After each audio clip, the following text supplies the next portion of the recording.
Navinro Suppliers Best Quality Tissue Products.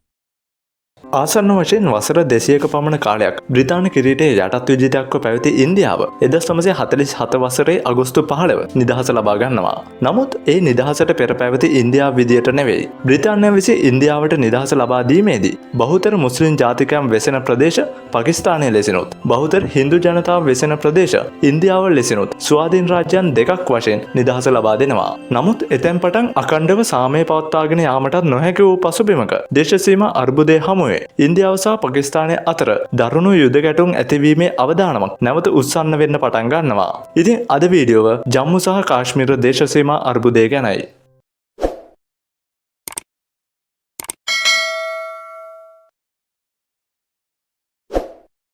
1947 දී මෙලෙස ඉන්දියාව නිදහස ලබා ගැනීමත් එක්ක ඉන්දියාවට අයත් ප්‍රදේශවල ජීවත් වූ මුස්ලිම්වරු පාකිස්තානයටත් පාකිස්තානයේ ලෙස නම් කළ ප්‍රදේශවල ජීවත් වූ හින්දු සහ සින් ජාතිකයන් ඉන්දියාව දෙසටත් ගමන් කිරීම ආරම්භ වෙනවා. මෙය එදා මෙදා තුර ලෝකයේ සිදු වූ විශාලතම මිනිස් සංක්‍රමණයයි. මිනිසුන් සියවස් ගණනාවක් Taman ජීවත් වූ ප්‍රදේශ සහ ඔවුන්ගේ දේපළ අතහැර දමා වෙනත් ප්‍රදේශවලට සංක්‍රමණය වුණා. එමෙන්ම සමහර පවුල්වල දෙමාපියන්ට දරුවන් ගෙනුත් දරුවන්ට දෙමාපියන් ගෙනුත් වෙන වෙලා රටවල් දෙකක ජීවත් වීමට සිදු වෙනවා. කෙසේ නමුත් මේ විදියට ඉන්දියාව සහ පාකිස්තානය ලෙස බෙදීම හේතුවෙන් මිනිසුන් සිය ගණනකට වඩා සිය ජීවිතවලින්ද වන්දි ගෙවන්නට සිදු වුණා. මේ විදියට 1947 දී පාකිස්තානය ලෙස වෙන්වන ප්‍රදේශය මුලින්ම බටහිර පාකිස්තානය සහ නැගෙනහිර පාකිස්තානය ලෙස කොටස් දෙකක් වෙන් කරනවා. නමුත් ඉන් දශක 3කට පසුව පාකිස්තානයේ දේශපාලන බලය බටහිර පාකිස්තානයේ කේන්ද්‍ර කරගනිමින් සිදුවීමත් සමග නැගෙනහිර පාකිස්තානයේ පහත් කොට සැලකීමේ ප්‍රතිපත්තියක් දැක ගැනීමට ලැබුණා. භාෂා සහ සංස්කෘතිකමය හේතුන් මේකට ප්‍රධාන වශයෙන් බලපෑවා.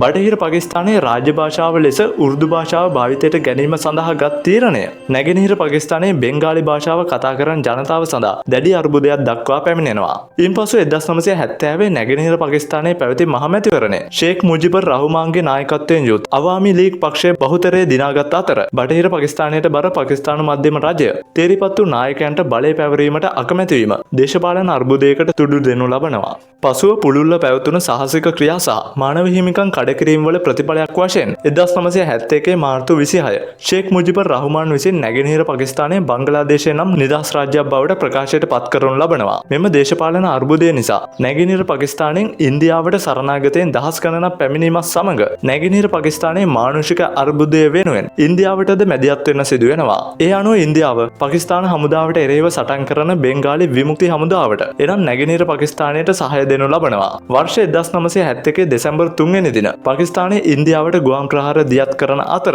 එම අවස්ථාවේදී ඉන්දියාව සහ පාකිස්තානය අතර නාවික සහ ගුවන් ගැටලු ඇවිලී යනවා.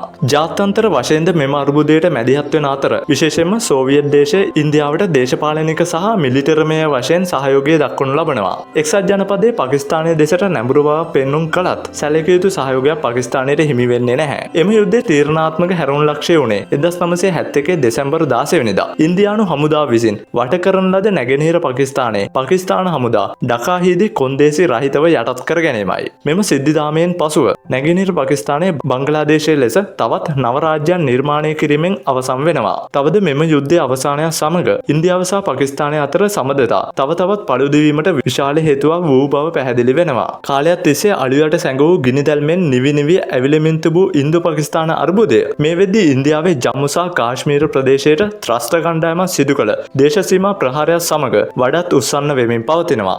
බ්‍රිතාන්‍ය පාලනයේ අවසන් වීමත් සමග ආරම්භ වූ ඉන්දු පාකිස්තාන දේශසීමා අර්බුදය හමුවේ එවකට පාකිස්තානයේ සහාය ඇතිව ඇති වූ කැරලි සමග ජම්මු සහ කාශ්මීරෙහි පාලකයව සිටි ඉන්දු ජාතික මහරජා හරිසින් ඉන්දියාවේ සහාය පතනවා. එහිදී ඉන්දියාව ඔවුන්ට සහාය දීමට ඉදිරිපත් වෙන්නේ කොන්දේසියක් මතයි. ඒ කාශ්මීරය ඉන්දියාවේ කොටසක් ලෙස එක් කරගන්නා බව පවසමින් ප්‍රධාන වශයෙන්ම ගැටලු හටගත්තේ ජම්මු සහ කාශ්මීර ප්‍රදේශයේ ගංගා හේතු කොට ගැනයි. මේ දක්වාත් ඉන්දියාවේ පාලනයේ තිබූ කාශ්මීර ප්‍රදේශයෙන් ආරම්භ වන ගංගා වලින් 80% පමණ ප්‍රයෝජනයට ගත්තේ පාකිස්තානයයි. මේ පිළිබඳව 1960 වසරේදී රටවල් දෙක අතර ගිවිසුමක්ද අත්සන් කරනු ලැබුවා. ශ්‍රී ලංකාව ගැන කතා කරොත් මේ යුද්ධයේදී කිසිම පාර්ශ්වයකට සහාය පළ නොකරුවත් 1971 දී හටගත් යුද්ධයේදී පාකිස්තානයට තමන්ගේ ගුවන් යානා සහ නැව් සඳහා මෙරට තොටුපොළවල් විවෘත කර තිබුණා. ඔවුන්ගේ ඉන්ධන සහ සේවා සඳහා අවස්ථාව එහිදී ශ්‍රී ලංකාව විසින් සලසා දී තිබෙනවා. කෙසේ වෙතත් එම සහයෝගයේ හේතුවෙන් ඉන්දියාව සහ ශ්‍රී ලංකාව අතර තිබූ සම්බන්ධතාවය කිසිදු පළුදුවීමක් දක්නට ලැබුණේ නෑ. වර්තමාන තත්ත්වය සලකා බලද්දී ඉන්දියාවට සහ පාකිස්තානයට මෙම අර්බුදය හමුවේ විශාල අලාභයක් රටවල් දෙකටම සිදුවෙමින් පවතිනවා. නැවතත් ත්‍රස්ව කණ්ඩායමක් සිදු කළ මෙම ප්‍රහාරයෙන් සිවිල් වැසියන් 26 දෙනෙකු මිය යාම නිසා ඉන්දියාව පාකිස්තානය සමග රාජ්‍යතාන්ත්‍රික සබඳතා පහත වෙලා තිබෙනවා. තවද පරිගැනීමේ පියවර කිහිපයක්ද ඉන්දියාව විසින් ප්‍රකාශයට පත් කරනවා. ඉන්දියාවේ පාකිස්තාන මහ කොමසාරිස් කාර්යාලයේ ආරක්ෂක උපදේශකෙන් පිටුහල් කිරීම සහ පාකිස්තාන රාජ්‍යතාන්ත්‍රික කණ්ඩායමේ සංඛ්‍යාව 55 සිට 30 දක්වා අඩු කිරීමද ඊට ඇතුළත්. සාක් වීසා නිදහස් කිරීමේ යෝජනා ක්‍රමයේ යටතේ පාකිස්තාන ජාතිකයන් සඳහා වීසා අවලංගු කිරීමටද මෙම පියවරයන්ට ඇතුළත් බව ඉන්දියාව පෙන්වා දෙනවා. සාක් හෙවත් දකුණු ආසියානු කලාපයේ සහයෝගිතා සංගමයේ යටතේ ඇෆ්ගනිස්තානයේ බංගලාදේශයේ භූතානයේ ඉන්දියාව මාලදීවීන නේපාලය පාකිස්තානය සහ ශ්‍රී ලංකාව වෙත මෙම වීසා සහනය මේ දක්වා ක්‍රියාත්මක කර තිබුණා. ඉන්දිය විදේශ අමාත්‍ය වික්‍රම මිස්ත්‍රි පවසන්නේ පාකිස්තාන මහ කොමසාරිස් කාර්යාලයේ ආරක්ෂක හමුදා නාවික සහ ගුවන් උපදේශකයන්ට ඉන්දියාවෙන් පිටවීමට සතියක කාලයක් ලබා දී ඇති බවයි. පාකිස්තාන රජයේ විශේෂ නියෝජිතයන් ලෙස දැනට ඉන්දියාවේ සිටින පාකිස්තාන ජාතිකයන්ටද පැය 48ක් ඇතුළත රටින් පිටවීමට නියෝග කර තිබෙනවා.